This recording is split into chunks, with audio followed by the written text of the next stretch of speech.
皆さんこんにちは。အားလုံးမင်္ဂလာပါဂျင်းဟွန်းကနေပြီးတော့ကြိုဆိုပါရစေဆရာဒီဗီဒီယိုကနေစပြီးတော့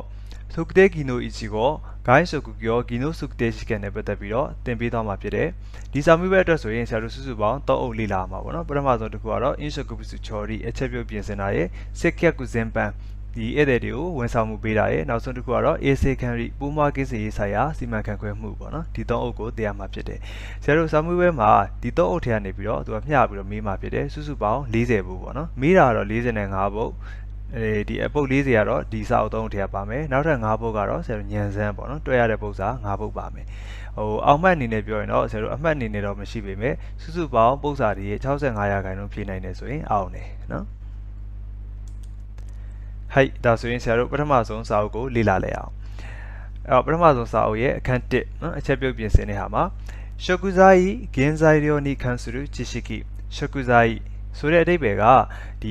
ဟင်းတစ်ခွက်ဖြစ်လာဖို့အတွက်ပါဝင်တဲ့ပစ္စည်းတွေအားလုံးကိုဆရာတို့က食材လို့ခေါ်တာပေါ့နော်တနည်းအားဖြင့်ဒီပါဝင်ပစ္စည်းသူ့ကို原材料ကုန်ကျန်းပစ္စည်းလို့လည်းခေါ်တယ်နိ関するပတ်သက်တဲ့知識ဘဟုတုတနော်ဒါရင်းနဲ့ပတ်သက်တာကိုစပြီးတော့လေ့လာမှာဖြစ်တယ်ပထမဆုံးニクルイについてအသားတွေနဲ့ပတ်သက်ပြီးတော့牛肉の部位အမဲသားရဲ့အစိတ်အပိုင်းတွေရဲ့特徴ထူးခြားချက်နဲ့主な適した料理အဓိကသင်လျော်တဲ့ဟင်းလျာတွေအဲ့တော့ဆရာတို့ဒါကိုကြက်တော့မယ်ဆိုရင်ပထမဆုံးနွားဘုံကိုအရင်ဆွဲလိုက်မယ်ဆွဲပြီးတော့သူ့ရဲ့အစိတ်ပိုင်းတွေကိုနော်အရင်ဆုံးပိုင်းချပြီးတော့နော်ဒီလိုမျိုးပိုင်းပြီးတော့သူ့ရဲ့နာမည်တွေကိုဆရာတို့အရင်ရအောင်ကြက်မယ်နော်ဘယ်နေရာကဘယ်လိုခေါ်တယ်ဆိုတာကိုအရင်ရအောင်ကြက်မယ်ပထမဆုံးဆရာတို့ခေါင်းနဲ့အနီးဆုံးပိုင်းမှာခတသူ့ဘေကခတရိုစုရီဘူရိုစုဆာရိုရင်ရမ်ပူဆာရိုရင်နဲ့ရမ်ပူကြားမှာဟီတယ်နော်နောက်ပေါင်ရှိမယ်ဥချိမိုမိုဆိုတိုမိုမို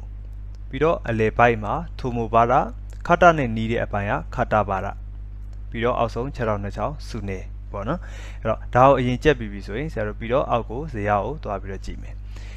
ဒီမှာဆိုရင်ဆရာတို့ဘူဤအစိတ်အပိုင်းနေနော်ခုနကဆရာတို့ပုံမှာကြည့်ခဲ့တဲ့အစိတ်အပိုင်းနေရှိမယ်ပြီးတော့တစ်ခုချင်းစီရဲ့အသားတွေရဲ့ထူခြားချက်ပေါ့နော်ပြီးတော့နောက်ဆုံးမှာအုံမနာတကိစတာရောဒီသူ့ရဲ့တင့်လျော်တဲ့ဟင်းလျာတွေနော်ဘယ်ဟင်းနဲ့တင့်လျော်လဲဆိုတဲ့ဟာဒါပေမဲ့ဆရာတို့အုံမနာတကိစတာရောဒီကိုမကြည့်တော့ဘူးဖယ်ခဲ့လိုက်မယ်နော်ဘာလို့လဲဆိုတော့မမေးဘူးမေးရင်လည်းတမှတ်ဘူးလောက်ပဲဖြစ်တဲ့အတွက်ဆရာတို့ကြက်ရတာနဲ့မတန်တဲ့အတွက်ဖယ်ခဲ့လိုက်မယ်နော်ခေါင်းရှုပ်တယ်အဲ့တော့ဆရာတို့ကြည့်မှာဘူဤနော်သူ့ရဲ့အစိတ်ပိုင်းနေနဲ့ထုတ်ကူချောထူခြားချက်ပထမဆုံးခတရရခတခုရရဆိုတာအနေငယ်ခတခုဆိုတာဆိုတော့ခတဤမာတော့ကနေလာတာပေါ့နော်အဲ့တော့ရရခတခုအနေငယ်မာပြီးတော့ရှီဘိုးဘုံကစကုနာဤအစီဓာတ်ကနေတယ်ရှီဘိုးဘုံအစီဓာတ်ကနေတယ်အခါမီနီကိုအနီရောင်သားဖြစ်တယ်နောက်အခီစုဘုံရဒီအခီစုဆိုတဲ့ဓာတ်တွေနဲ့နော်ပြီးတော့ကိုရာဂင်ဆိုတဲ့ကော်လီဂျင်တွေကဥခုနတ်တေမတ်များစွာပါဝင်တယ်ဓာတုဒီအသားရဲ့ထူခြားချက်ပေါ့နော်နောက်ခတဘာရအခါမီတိုရှီဘိုးကဆိုနီနတ်တေရုဒီအနီရောင်အသားတွေနဲ့ရှီဘိုးအစီတွေကဆိုနီနတ်တေရုဆိုတာအလွှာလိုက်ဖြစ်နေတယ်နော်အဲ့တော့နှစ်ခုရောနေမှာပေါ့နော်အသားတွေရောအစီတွေရောခတမဲတဲ့ဆိုတော့သူကလည်းအတူတူပဲမာတယ်နော်အသားမာတယ်နောက်ခတရိုစုရရစူးကြီးကအိုကြီးကရရအနေငယ်စူးကြီးဆိုတာအယွတ်ကိုပြောတာနော်အနေငယ်အယွတ်တွေများပြီမဲ့လို့တဲ့ရှီဘိုးဘုံကတေခိတိုနီအားတို့အစီဓာတ်ကတော့တေခိတိုတင်းလျော်တဲ့အနေထားမှာတင်းလျော်တဲ့ပမာဏမှာရှိတယ်ဖူမီကရော်ဤဆိုတော့သူကအရသာကောင်းတယ်နော်ဒီအသားနောက်ရီဘူရိုစုခီမဲကခုမာကာကြီးဒါကဆရာတို့အတွဲလိုက်ကြည့်ရမယ်ခီမဲကခုမာကာကြီးဆိုတာအသားကဆရာတို့ဒီနူးညံ့တယ်လို့ပြောတာနော်ခီမဲကခုမာကာကြီးအသားနူးညံ့တယ်နောက်နိကုဆိုနိုမိုနိုကို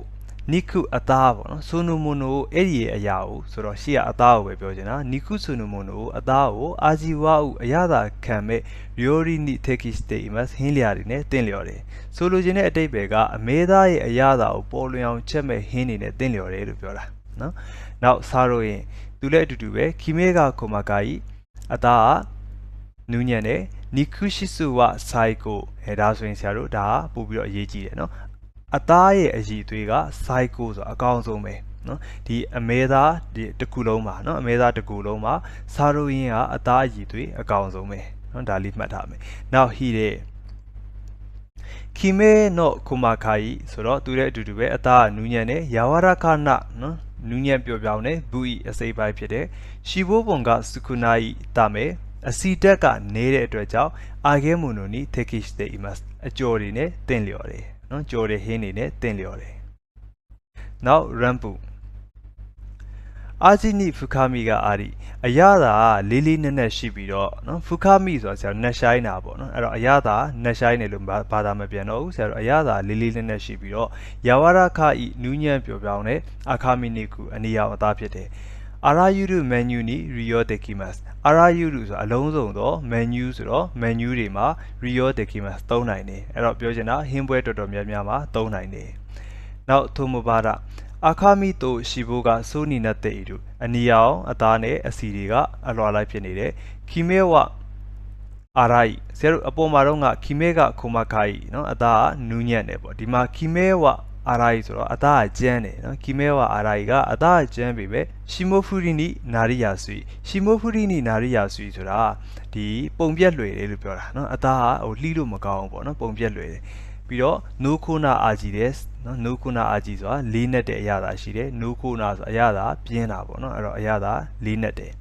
နောက်ဥချိမိုမိုယူနီကူနောဘူီနောနာခါတဲ့ဒီအမဲသားရဲ့အစိပ်ပိုင်းတွေထဲမှာမိုတိုမိုရှိဘိုးပုံကစုခုနာကြီးအစီဓာတ်အနည်းဆုံးဖြစ်တယ်အဲ့တော့ဆရာတို့အစီဓာတ်အနည်းဆုံးအစိပ်ပိုင်းကိုပြောပါဆိုရင်ဥချိမိုမိုပေါ့နော်နောက်ဆိုတိုမိုမိုခီမဲကရရအာရာကုအသားအနှင်းငယ်ကျန်းပြီးတော့ရှိဘိုးနော့စုခုနာကြီးခတာမဲနော့နီကုအဲ့တော့အသားအနှင်းငယ်ကျန်းပြီးတော့အစီဓာတ်နည်းတဲ့မာတဲ့အသားဖြစ်တယ်ဥစုဂီရီဆိုတော့ပပလှီးပြီးတော့ဒါမှမဟုတ်ရင်ခိုမာခီရဲဆိုတော့နှုတ်ဆင်းပြီးတော့ပေါ့နော်တေးသေးလေးလှီးပြီးတော့ niche တဲ့လုပ်ပြီးတော့အီသာမဲမိုနိုနီ tekish တဲ့အီမှာဆိုတော့မူရီကျော်ဟင်းလျာတွေမှာတင့်လျော်တယ်နောက်ဆူနေဆိုတော့ဆရာခြေထောက်နော်ခြေထောက်ရောက်သွားပြီစူဂျီကအိုကုတဲ့ခါတိုင်အရွတ်တွေများပြီးတော့နော်စူဂျီအရွတ်တွေအိုကုတဲ့များပြီးတော့ခါတိုင်မာတယ်ချောကြီးခံနီရုကိုတိုတဲ့အချိန်အကြာကြီးချက်ချင်းအားဖြင့်နော်ချောဆိုတော့ဆရာနာဂါကြီးချောကြီးခံနီရုကိုတိုတဲ့အချိန်အကြာကြီးချက်ချင်းအားဖြင့်ကိုရာဂင်ကထုခေတာရှိကောလာဂျင်တွေပျော်သွားပြီးတော့ယာဝရခကုနာရီမတ်နူးညံ့ပျော်ပြောင်းလာမယ်နောက်တစ်ခုကဘူတာနိကုနောဘူီနောထုကချောတိုအိုမိုနာတကိစတာရီယိုရီဝက်သားရဲ့အစိပ်အပိုင်းတွေနဲ့အဓိကအသင့်လျော်တဲ့ဟင်းလျာတွေဒီမှာလည်းအတူတူပဲဆရာတို့ဝက်ကိုအရင်ဆုံးပုံဆွဲလိုက်မယ်ပြီးတော့ဘယ်နေရာမှာနော်ဘာရှိတယ်ဆိုတာကိုဆရာတို့အရင်ကြက်လိုက်မယ်ဒီမှာလည်းဆရာတို့စုစုပေါင်း3ပိုင်းရှိမယ်အတူတူပဲနောက်ဆုံးအပိုင်းကိုဆရာတို့မကြည့်တော့ဘူးနော်ရှေ့ရ2ပိုင်းကိုပဲကြည့်မယ်ခတခီမဲကအာရာခုခတမဲအဲ့တော့ခီမဲကအာရာဆိုရင်အသားကျန်းတယ်ခတမဲမာတယ်ရှီဘိုးပုံကထာရှောအာရုတာမဲအစီတက်နော်အနည်းနဲ့များရှိတဲ့အတွက်ကြောင့်ခါခုဂီရီနိစ်တဲ့ခါခုဂီရီဆိုတော့ဒီအတုံးလေးတွေတုံးပြီးတော့ဗောနော်4000တုံးတွေတုံးပြီးတော့နီခိုမှုတိုယော်ရီအာဂျီကတေကီမတ်ချက်မယ်ဆိုရင်ကောင်းတဲ့အရာသာရရှိမယ်နောက်ခတာရိုစုခီမဲဝရရအာရာခုခတာမဲသူလည်းအတူတူပဲအသားအနည်းငယ်ကျန်းပြီးတော့ခတာမဲမာတယ်ခိုခုနောအာရုနိုခုနာအာဂျီဆိုတာကလေးနဲ့တဲ့အရာသာရှိတယ်ခိုခုဆိုတာလည်းဆိုတော့ခိုဤလေးနဲ့တော့နေလာတယ်နိုခုနာဆိုတာလည်းအတူတူပဲအရာသာပြင်းတာပေါ့နော်အဲ့တော့နှစ်ခုလုံးအတူတူပဲခိုခုနောအာရုနိုခုနာအာဂျီလေးနဲ့တဲ့အရာသာပြင်းတယ်ပေါ့နော်မြင်မြတ်တက်ရှိတယ်စူဂျီကိုခိတဲ့ခါရအရွတ်တွေကိုဖယ်ပြီးတော့မှဖြတ်ပြီးတော့မှဂျော်ရီဆူရီဟီစီယောကအာရုချက်ပြုတ်ဖို့လိုအပ်တယ်နောက်တစ်ခုကရိုဆူခီမဲကကိုမာခိုင်အသားနူးညံ့တယ်ထက်ခီတိုနာရှိဖို့တဲ့တင်းလျော်တဲ့အစီနဲ့ဟီရဲတိုနာရန်တဲ့ဟီရဲဆိုတဲ့အစိပ်ပိုင်းနဲ့ရှင်ပြီးတော့စိုက်ကူဘူီအကောင်းဆုံးအစိပ်ပိုင်းဖြစ်တယ်နော်အဲ့တော့ဆရာတို့ဟီရဲကလည်းအကောင်းဆုံးအစိပ်ပိုင်းဒီရဲ့ရိုးစုကလည်းဟီရဲနဲ့ရှင်ပြီးတော့နော်ဟီရဲတိုနာရန်တဲ့ဟီရဲနဲ့ရှင်ပြီးတော့အကောင်းဆုံးအစိပ်ပိုင်းဖြစ်တယ်ဟီရဲနဲ့ရှင်နိုင်တယ်ပေါ့နော်နောက်ဆွတ်တူကဝါနော်ရှီဘိုနီဒီအပြည့်ဘက်အချမ်းကအစီတက်မှာဥမာမီကအာဒီမတ်ဆိုတော့အချူတက်ပါတယ်နောက်ဟီရဲခီမဲကခိုမခကုတဲ့အသားနူးညံ့ပြီးတော့ယာဝရခအဘူီနူးညံ့တဲ့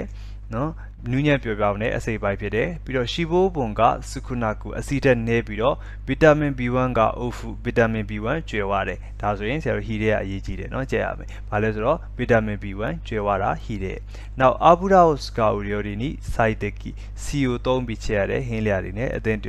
တော်ဆုံးဖြစ်တယ်နောက်ဆိုတိုမိုမိုအခါမီနီကူတဲ့ အဲ့တော့အခါမီနီကုအနီအောင်သားဖြစ်ပြီးတော့အာဂျီဝါအစာရစ်တေတို့အရသာပေါ့နေတယ်နော်အစာရီဆိုတာပေါ့တာဆရာတို့အပေါ်မှာတော့ကခုနတွေးခဲ့တယ်ဟဲ့လားအရသာလေးတယ်နော်ဖူခါမီကအာရုတို့နိုခိုနာအာဂျီတို့ဒီမှာတော့အစာရစ်တေတို့ပေါ့တယ်နော်အရသာပေါ့တယ်မူမူထုတ်ဒိုးရောမူမူဆိုတဲ့ပေါင်နဲ့နော်ဒိုးရောအတူတူပဲဟာဘာဟီရိုရီယောရီနီရှီယောတေကီမတ်ကျေပြန့်တဲ့နော်နေပယ်မှာရှိတဲ့ဟင်းလျာတွေမှာသုံးနိုင်တယ်အဲ့တော့ပြောချင်တာမန်နျူးတော်တော်များများမှာသုံးနိုင်တယ်နောက်မူမူရှီဘိုကစကုနာကုခီမဲကခုမာခိုင်အစီဓာတ်ကနေပြီးတော့အသားနူးညံ့ပြောပြောင်းတယ်ဟီရဲနီဆွီတယ်ဟီရဲပြီးရင်เนาะဆရာတို့စုဂီဆိုတဲ့အဓိပ္ပာယ်နောက်ပေါ့လေအဲ့တော့ဟီရဲနီဆွီတယ်ဟီရဲပြီးရင်ဗီတာမင် B1 ကအိုခုနတ်တဲ့အီမတ်ဗီတာမင် B1 နေအများကြီးပါဝင်တယ်နောက်ဘာရ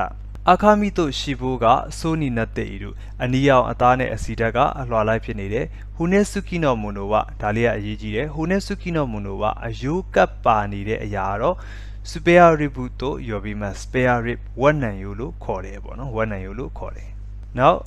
토리니쿠노 부이노 토쿠초도 오모나 테키시타 요리ကြက်သားရဲ့အစိပ်ပိုင်းနေနဲ့နော်အစိပ်ပိုင်းတွေရဲ့ထူးခြားချက်နဲ့တင်းအဓိကတင်းလျော်တဲ့ဟင်းလျာတွေဒီမှာဆိုရင်ဆရာကြက်သားမှာတော့သူက၄ပိုင်းပဲရှိမယ်နော်ပထမဆုံးထဲပဆိုတော့ကြက်တောင်မှန်နောက်မူမူကြက်ပေါင်ပေါ့နော်ပြီးတော့မူနဲဆိုတော့ဆရာရင်အုံပြီးတော့ဆဆမိအသားကကျတော့ဆရာအပြင်ကနေမမြင်ရဘူးရင်အုံရဲ့အတွင်းပိုင်းမှာရှိတဲ့အသားလွှာလေးပေါ့နော်ဒါကိုဆဆမိလို့ခေါ်တယ်